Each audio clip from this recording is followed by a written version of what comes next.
Welcome back to official Akhtar Rahman sir YouTube channel. मित्रांनो, आजच्या या व्हिडिओच्या माध्यमातून आपण पुन्हा मराठी भाषेचे 20 प्रश्न पाहणार आहोत. पेपर 1 व पेपर 2साठी अत्यंत हे उपयुक्त प्रश्न असणार आहोत.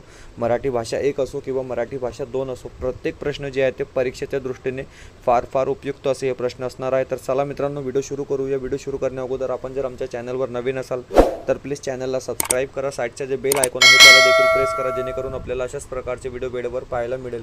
डिस्क्रिप्शनमध्ये आमच्या टेलिग्राम आणि व्हॉट्सअप ग्रुपची लिंक सुद्धा दिलेली आहे. तिथे जाऊन आपण आमच्या टेलिग्राम आणि व्हॉट्सअप ग्रुपला सुद्धा मित्रांनो जॉईन करू शकतात. तर प्लीज व्हिडिओला लाईक करा. पाहूया प्रश्न क्रमांक 1. प्रश्न क्रमांक 1 इथे दिलेला आहे की जातिभ्रष्ट या शब्दाचा समास ओळखा. हे बघा मित्रांनो, इथे 4 पर्याय आपल्याला दिलेले आहे आणि आपल्याला एक शब्द दिलेला आहे जातिभ्रष्ट. या शब्दाचा आपल्याला समास इथे ओळखायचा आहे. 4 पर्याय आपल्या समोर इथे आहे. तत्पुरुष समास, अव्ययीभाव समास, द्वंद्व समास किंवा बहुव्रीही समास. तर हे बघा मित्रांनो, जातिभ्रष्ट जे शब्दाचा समास आहे ते असणार आहे तत्पुरुष समास, म्हणजे पर्याय क्रमांक 1 जे असेल ते आपला इथे बरोबर उत्तर असणार आहे. यानंतर पाहूया पुढचा प्रश्न. प्रश्न क्रमांक 2. PSI 2017 हा प्रश्न विचारला गेला होता. विधाने ओळखा. आता आपल्याला इथे विधाने ओळखायचे आणि योग्य विधान कोणते ते आपल्याला इथे उत्तर द्यायचं आहे. 4 पर्याय आपल्याला ते दिलेले आहे. आजन्म हा अव्ययीभाव समास आहे. ब महामानव हा द्वंद्व समास आहे.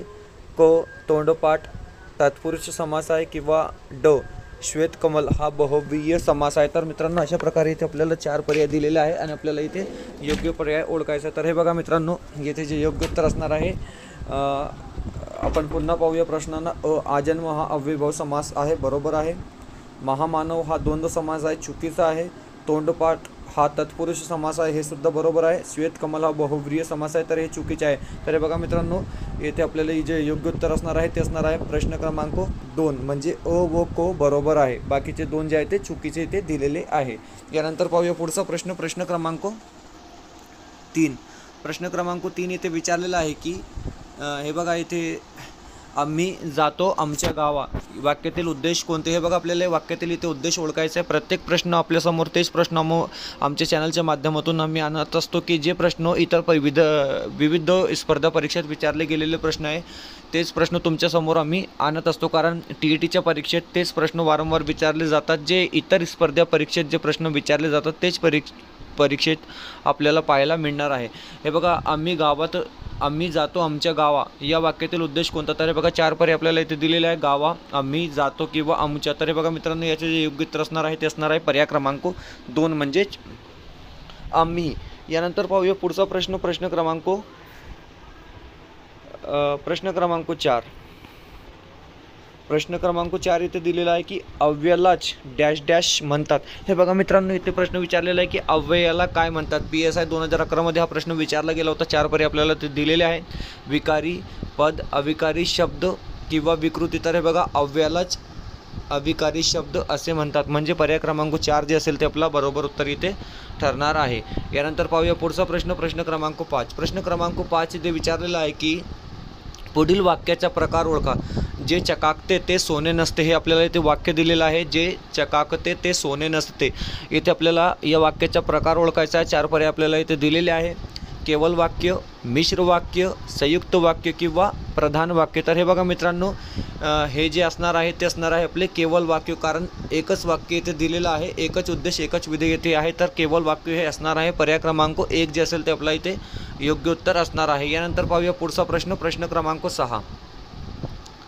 प्रश्न क्रमांक 6 इथे दिलेला आहे की खालील वाक्यातील उपमान सांगा. हे बघा, आपल्याला इथे उपमान सांगायचं आहे. वाक्य इथे दिलेलं आहे. सुशीला गोगलगाय सारखी हळूहळू चालत होती. तर इथे आपल्याला काय ओळखायचं आहे, उपमान सांगायचं आहे कोणता आहे. 4 पर्याय आपल्याला ते दिलेले आहे. हळूहळू, सुशीला, गोगलगाय किंवा सारखी.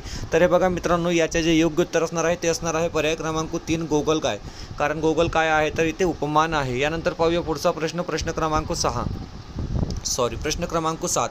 प्रश्न क्रमांक 7 येथे विचारलेला आहे की योग्य विधानाचा पर्याय लिहा.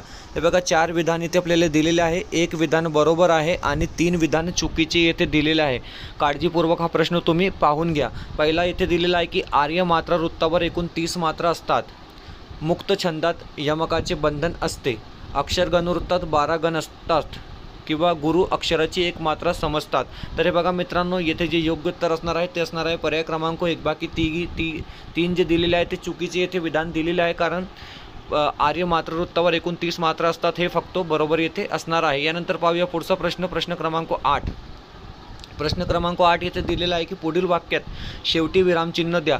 अब केवढी मोठी ही भीत. तर हे बघा, हे केवळ वाक्य आहे, उद्गारवाचक चिन्ह आहे. तर आपल्याला इथे 4 पर्याय दिलेले आहे आणि आपल्याला पर्याय क्रमांक 3 जे असेल ते इथे योग्य उत्तर असणार आहे, म्हणजे आपलं योग्य विरामचिन्हाचा वापर इथे आपल्याला करायचा आहे. यानंतर पाहूया पुढचा प्रश्न, प्रश्न क्रमांक 9. प्रश्न क्रमांक 9 इथे विचारलेला आहे की कंसातील विरामचिन्ह ओळखा. हे बघा, हे विरामचिन्ह आपल्याला इथे दिलेले आहे आणि याचा प्रकार आपल्याला ओळखायचा आहे. 4 पर्याय दिलेले आहे, पूर्णविराम, स्वल्पविराम, उद्गार चिन्ह किंवा अर्धविराम. तर हे बघा मित्रांनो, हे जे असणार आहे ते असणार आहे अर्धविराम, म्हणजे पर्याय क्रमांक 4 जे असेल ते आपलं इथे बरोबर उत्तर असणार आहे. यानंतर पाहूया पुढचा प्रश्न, प्रश्न क्रमांक 10. आता प्रश्न क्रमांक 10 येथे दिलेला आहे की अयोग्य जोडी शोधा. हे बघा, 4 जोडी आपल्याला इथे दिलेल्या आहे, आपल्याला इथे अयोग्य जोडी शोधायची आहे. तर हे बघा मित्रांनो, हे पर्याय दिलेले आहे आपल्या इथे. को अघोष वर्ण आहे, बरोबर आहे. धो घोष वर्ण आहे, हे सुद्धा बरोबर आहे. नो संयुक्त स्वर आहे, हे चुकीचे येथे दिलेले आहे. आणि क्ष संयुक्त व्यंजन आहे, हे सुद्धा बरोबर आहे. तर मित्रांनो, योग्य उत्तर असणार आहे पर्याय क्रमांक को म्हणजेच 3. यानंतर पाहूया पुढचा प्रश्न, प्रश्न क्रमांक 11. प्रश्न क्रमांक 11 येथे दिलेला आहे. व्हिडिओ आवडत असेल तर प्लीज व्हिडिओला लाईक करा. मित्रांनो, चॅनलवर नवीन असेल तर प्लीज चॅनलला सबस्क्राईब करा. डिस्क्रिप्शनमध्ये आमच्या टेलिग्राम आणि व्हॉट्सअप ग्रुपची लिंकसुद्धा दिलेली आहे, तिथे जाऊन आपण आमच्या टेलिग्राम आणि व्हॉट्सअप ग्रुपलासुद्धा जॉईन करू शकतात. प्रश्न क्रमांक 11 येथे विचारलेला आहे की खालील म्हण अचूक शब्दाने पूर्ण करा. हे एक म्हण दिलेली आहे, आपल्याला हे पूर्ण करायची आहे. सारा चोरांच्याच डॅश डॅश डॅश. राज्यसेवा मुख्य परीक्षा 2016 मध्ये हा प्रश्न विचारला गेला होता. 4 पर्याय आपल्याला इथे दिलेले आहे. मामला, कारभार, बाजार आणि गोंधळ. तर हे बघा मित्रांनो, याचे जे योग्य उत्तर असणार आहे ते असणार आहे पर्याय क्रमांक 3, म्हणजे सारा चोरांचाच बाजार आहे, म्हणजे पर्याय क्रमांक 3 जे असेल ते आपला इथे बरोबर उत्तर असणार आहे. यानंतर पाहूया पुढचा प्रश्न, प्रश्न क्रमांक 12. प्रश्न क्रमांक 12 येथे दिलेला आहे की पांढरा कवडा डॅश डॅश डॅश. निसर्गातील नसलेली वस्तू, भाकड कथा, रंग किंवा कावळा. तर हे बघा मित्रांनो, पांढरा कावळा जे असणार आहे ते निसर्गातील नसलेली वस्तू असणार आहे, म्हणजे पर्याय क्रमांक 1 जे असेल ते आपल्या इथे बरोबर उत्तर असणार आहे. यानंतर पाहूया पुढचा प्रश्न, प्रश्न क्रमांक 13. प्रश्न क्रमांक 13 येथे दिलेला आहे की हळूहळू हा कोणत्या प्रकारचा शब्द आहे. तर हे बघा मित्रांनो, 4 पर्याय आपल्याला इथे दिलेले आहे. प्रत्यय साधित, समासिक, उपसर्ग साधित किंवा अभ्यस्त. तर हे बघा मित्रांनो, हळूहळू म्हणजे दुप्पट जेव्हा असतो तेव्हा अभ्यस्त असतो, म्हणजे पर्याय क्रमांक 4 जे असेल ते आपला योग्य उत्तर इथे असणार आहे. यानंतर पाहूया पुढचा प्रश्न, प्रश्न क्रमांक 14. प्रश्न क्रमांक 14 येथे दिलेला आहे की लेखनदृष्ट्या शुद्ध शब्द निवडा. DSTI 2004 मध्ये हा प्रश्न विचारला गेला होता की लेखनदृष्ट्या शुद्ध शब्द निवडायचा आपल्याला इथे वाङ्मय. आता आपल्याला इथं वाङ्मय म्हणजे हे चुकीचा दिलेला आहे, हे सुद्धा चुकीचे आहे, हे सुद्धा चुकीचे आहे. तर योग्य उत्तर असणार आहे पर्याय क्रमांक 4, कारण वाङ्मय जे आहे शुद्ध आहे.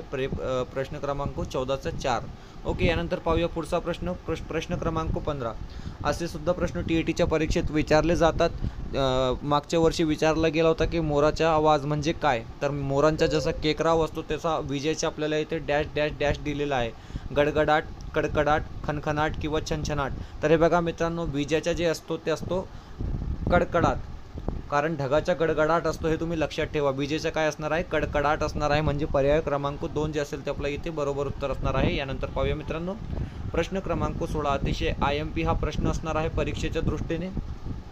तुम्ही प्रश्न इथे पाहू शकतात. खालीलपैकी कोणते साहित्यिक गीत रामायणकार म्हणून ओळखले जातात. हे बघा मित्रांनो, इथे आपल्याला गीत रामायणकार म्हणून कोण ओळखले जाते हे आपल्याला इथे सांगायचे आहे. 4 पर्याय आपल्याला इथे दिलेले आहे.